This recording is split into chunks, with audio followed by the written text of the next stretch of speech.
হৰিচন্দ্ৰ ৰায় কবিয়ে লাগিলে গোটেই মাতবোৰ নাই এতিয়া যদি মোৰ গোটেই বংশটো আপনি ধ্বংস কৰি দিয়ে মই ৰজা হোৱাৰ পৰা কি লাভ মুখৰ ভাত হেৰাই গৈছে হঠাৎ হৈছে যিটো সময়ত স্বামী হঠাৎ হৈছে মুখৰ ভাত হেৰাই গৈছে সেই সময়ত মনৰ কথা ক'বলৈ ভাৰ্যাৰ বাদে আৰু দ্বিতীয় ব্যক্তি নাছিল ভাৰ্যা কছাহিয়া ৰাজা ভুলিবা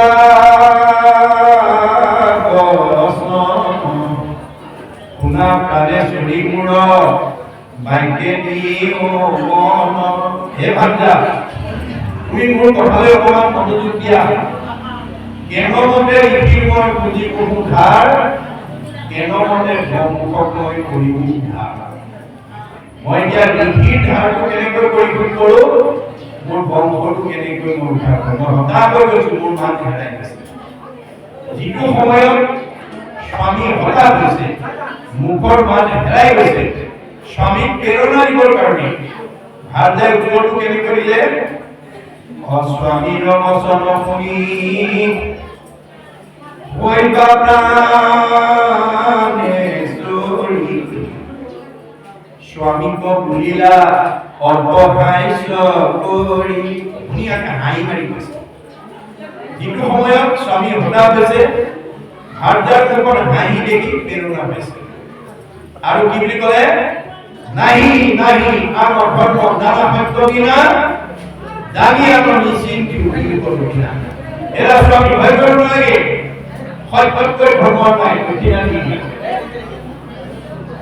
হৰিচন্দ্ৰ ক'লে মই এতিয়া ক'ৰপৰা দিম মোৰ পইচাও নাই ভাৰ্যাই ক'লে আমাকো বিদ্যা ৰাজা নীতিৰ পূজা ভাৱ আকৌ পৰে আনৰ উপায় নিদিয়ে পূজা মোক বিক্ৰী কৰি হ'লেও ৰজাৰ ধাৰটো পূজা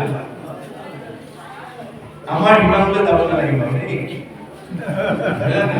আমাৰ নিজক বিক্ৰী কৰিব নালাগিব কিবা কাৰণত যদি স্বামী হতাশ হয় ভাৰ্যাই তেওঁ প্ৰেৰণা দি ক'ব পাৰিব লাগে আপুনি ইমান হতাশ হৈছে ধৈৰ্য ধৰক ঈশ্বৰে কিবা কৰিব আন্ধাৰে পোহৰে দিনটো সুখে দুখে জীৱনটো ধৈৰ্য ধৰক ঈশ্বৰে কিবা কেতিয়াবা কিবা কাৰণত ভাৰ্যাও হতাশ হ'ব পাৰে তেতিয়া স্বামীয়েও তেওঁক প্ৰেৰণা দিব পাৰিব লাগিব তুমি ইমান হতাশ কিয় হৈছে আন্ধাৰে পোহৰে দিনটো সুখে দুখে জীৱন ধৈৰ্য ধৰা ঈশ্বৰে কিবা কাৰণ বিবাহ সম্বন্ধে পুৰুষৰ অৰ্ধাঙ্গিনী স্বামী বুলি ধৰ্ম কৰ্ম পাই অৰ্ধকি এই হেতু কত কত ধর্মিনী রমণী সৎকার্যে বাধা দিয়া সন্ধ্যায় বিধিনী কত অধর্মিনী কি ধর্মক গাধিয়া সাহিত্য নিয়মে ঘুরে গ্রহণে থাকে এই ভার্যার দুই প্রকার আছে ধর্মিনী ভার্যা অধর্মিনী ভার্যা অধর্মিনী ভার্যায় ভক্তি প্রথম বাধা দিয়ে ধৰি লওক দেউতাকৰ ৰাইজে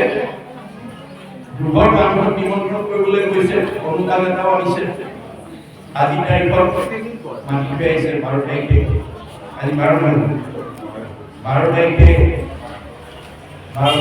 আমাৰ নামঘৰ মাগী পৰিমাণ ভাগৱত পাঠ প্ৰেক্ষাপট কৰি হয় স্বামী স্ত্ৰী দুজন আছিল প্ৰথম ঘৰৰ স্বামীয়ে পাহৰি থাকিলে 15 দিনৰ আগত পাহৰিলে তেওঁ কামত লাগি আছে বাহিৰত কাম কৰি আছে ভাৰ্যা মনত আছে ভাৰ্যাই গৈ কৈছে হেৰি কেলে আজি বহুত নম্বৰৰ ভাগৱত পাঠলৈ আপোনাক মাতি গৈছিলে আপুনি অকল কামতে লাগি আছে মতা বান্ধি গ'ল কাম সোনকালে গা পা ধুই হয় নি মই পাহৰিছোঁ ভাৰ্যাৰ ওপৰতে মানে গা পা ধুই ওলাই আহিলে ঘৰত আকৌ স্বামীৰ মনত আছে ভাৰ্যাই পাহৰি স্বামীয়ে নিৰ্দিষ্ট সময়ত 9 বজাৰ লগে লগে টিভি ওলাই কাণত গামোচা চেলেঙলৈ আহিবলৈ ওলাওঁতেই ভিতৰৰ পৰা আহি ওলাই দেখিলে তেওঁ দেখোন কাণত গামোচা চেলেঙলৈ গোটেই ভকতি হৈ গ'ল এই আপুনি ক'লৈ যাব লাগিছে বোলে কেলে আজি ভাগৱতলৈ খোৱা এতিয়া আমাৰ ইমান কাম আছে আপুনি ভাগৱত কৰিলে নহ'ব মই এই বুলি যিগৰাকীয়ে বাধা দিব তেওঁ নিজেও নৰকলৈ যাব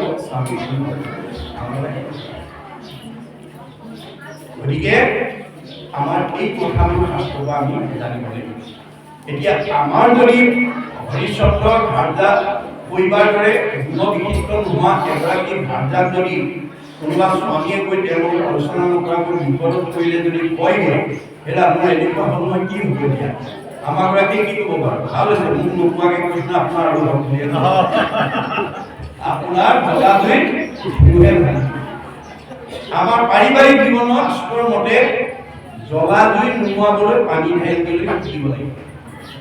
মনত ৰাখিব, কেতিয়াবা স্বামী বিপদত পৰিলে ভাৰ্যাই সহায় জনাব লাগিব, কেতিয়াবা ভাৰ্যা বিপদত পৰিলে স্বামীয়ে সহায় জনাব লাগিব। গতিকে জ্বলা জুই নোমোৱাবলৈ পানী জ্বলা নিয়মটো আমাৰ সাংসাৰিক জীৱনত থাকিব, নহ'লে সেইখন ঘৰ কেতিয়াও শান্তিপূৰ্ণ ঘৰ হ'ব নোৱাৰে। ক্ষমাগুণ থাকিব লাগিব। কোনোবাই কিবা এটা ক'লে প্ৰতিশোধমূলক ভাৱ ল'ব নালাগে। ক্ষমাগুণেৰে তেওঁ ৰেহাই দিব লাগিব। আমাৰ ক্ষমাগুণৰ নিদৰ্শন বুদ্ধদেৱৰ দৰে হ'ব লাগিব।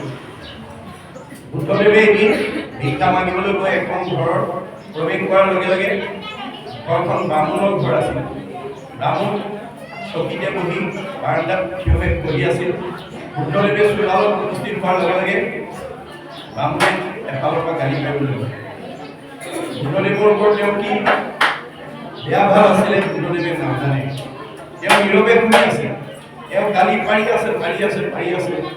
তেওঁ কোনো প্ৰত্যুত্তৰ দিয়া নাই। আমাৰ বুঢ়াসকলে কয় এখন তাল নাবাজে। ব্ৰাহ্মণে গালি দি আছে, বুদ্ধদেৱে নীৰৱে শুনি আছে। ব্ৰাহ্মণে গালি পাৰি গালি পাৰিবলৈ নাই আৰু শেষ কৰিব। তাৰপিছত মানৱতা অৱলম্বন কৰিছে। এতিয়া বুদ্ধদেৱে বৰ সাৱলীভাৱে কৈছে, দেউ মই এষাৰ ক'ব পাৰোঁ, কোৱা কি আছে ক'ব পাৰা। তোমাৰ ঘৰলৈ অতিথি আহিলে তুমি শুশ্ৰূষা কৰা, কৰোঁ। কিবা দ্ৰব্য থাকিলে খাবলৈ দিয়া, দিওঁ। তোমাৰ দ্ৰব্যটো যদি অতিথিয়ে গ্ৰহণ নকৰে, তুমি পেলাই দিবানে ঘৰতে ৰাখিবা? কেলৈ পেলাই দিম? মোৰ দ্ৰব্য নেখালে মোৰ ঘৰত থাকিব।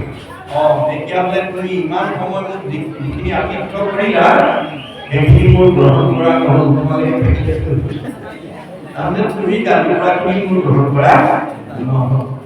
লগে লগে ব্ৰাহ্মণে নামি আহি পেলাই চকীৰ পৰা অষ্টাংগে কৰি এইজন সাধাৰণ পুৰুষ নহয় বুলি সেৱা জনাই শিক্ষা দিছে। গতিকে এনেকুৱা হ'ব লাগিব, দ্ৰৌপদীৰ দৰে হ'ব লাগিব।